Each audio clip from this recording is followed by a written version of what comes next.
ರೈತರ ಬೇಡಿಕೆಗಳನ್ನು ಈಡೇರಿಸಬೇಕೆಂದು ಒತ್ತಾಯಿಸಿ ಮೇ 6ರಂದು ಜಿಲ್ಲಾಧಿಕಾರಿಗಳ ಕಚೇರಿ ಮುಂದೆ ನಡೆಯಲಿರುವ ಬೃಹತ್ ಪ್ರತಿಭಟನಾ ಧರಣಿಗೆ ಹೆಚ್ಚಿನ ಸಂಖ್ಯೆಯಲ್ಲಿ ಭಾಗವಹಿಸಿ ರೈತರ ಹಿತ ಕಾಯಬೇಕೆಂದು ರೈತ ಸಂಘದ ಜಿಲ್ಲಾ ಉಪಾಧ್ಯಕ್ಷ ರಾಮಲಿಂಗೇಗೌಡ ಮನವಿ ಮಾಡಿದರು. ಮಳವಳ್ಳಿ ಪಟ್ಟಣದ ಪ್ರವಾಸಿ ಮಂದಿರದಲ್ಲಿ ನಡೆದ ಪೂರ್ವಭಾವಿ ಸಭೆಯ ಅಧ್ಯಕ್ಷತೆ ವಹಿಸಿ ಮಾತನಾಡಿದ ಅವರು, ರೈತರಿಗೆ ಬೆಳೆದ ಬೆಳೆಗೆ ವೈಜ್ಞಾನಿಕ ಬೆಲೆ ಸಿಗುತ್ತಿಲ್ಲ.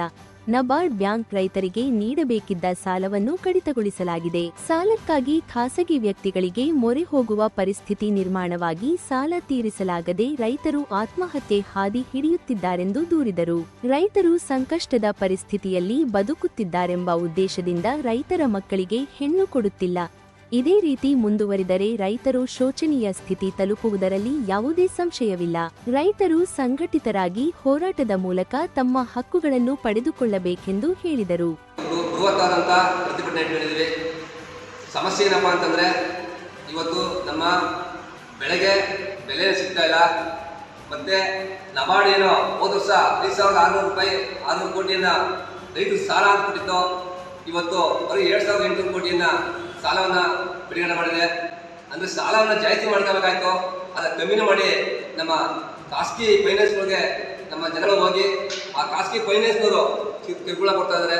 ಕಿರುಕುಳದಿಂದ ಇವತ್ತು ರೈತರು ಆತ್ಮಹತ್ಯೆ ಮಾಡ್ಕೊಳ್ಳುವಂಥ ಸ್ಥಿತಿಗೆ ಹೋಗಿದ್ದಾರೆ. ಅದನ್ನು ಕೂಡ ವಿರೋಧಿಸಿ 6ನೇ ತಾರೀಕು ಮತ್ತೆ ನೀರು ಮತ್ತೆ ಕಬ್ಬು ಮತ್ತೆ ಸಾಲ ಇನ್ನಿತರೆ ಹಲವಾರು ಬೇಡಿಕೆಗಳನ್ನ ಇಟ್ಕೊಂಡು 6ನೇ ತಾರೀಕು ವಿಶೇಷ ಟ್ಯಾಚುವಿಂದ ಜಿಲ್ಲಾಧಿಕಾರಿ ಅವರಿಗೆ ಮುಖಾಂತರ ಸರ್ಕಾರಕ್ಕೆ ನಾವು ಮೆಮೊರಾಂಡಮ್ ಕೊಡ್ತಾ ಇದ್ದೀವಿ.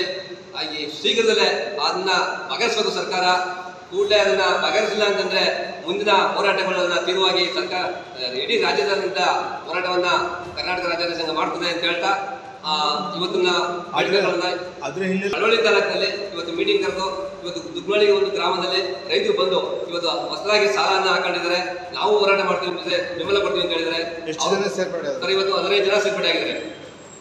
15 ಜನ ಸೇರ್ಪಡೆ ಆಗಿ ನಿಮ್ಗೆ ಹೆಚ್ಚಿನ ರೀತಿಯಲ್ಲಿ ನಾವು ಕೂಡ ರೈತ ಸಮಸ್ಯೆಗೆ ಬಗೆಗೆ ನಾವು ಹೋರಾಟ ಮಾಡ್ತೀವಿ ಅಂತ ಬಂದಿದ್ದಾರೆ. ತಾಲ್ಲೂಕಿನ ದುಗ್ಗನಹಳ್ಳಿ ಗ್ರಾಮದ ಸುಮಾರು 15ಕ್ಕೂ ಹೆಚ್ಚು ಮಂದಿ ರೈತರು ರೈತ ಸಂಘಕ್ಕೆ ಸೇರ್ಪಡೆಗೊಂಡರು. ಸಭೆಯಲ್ಲಿ ಬಸವರಾಜು, ಮಹೇಶ್, ಪುಟ್ಟಸ್ವಾಮಿ, ಜಯರಾಮು, ನಂದೀಶ್, ನಾಗಣ್ಣ, ಬಿಳಿಗೌಡ, ಚೌಡೇಗೌಡ ಸೇರಿದಂತೆ ಇತರರು ಇದ್ದರು.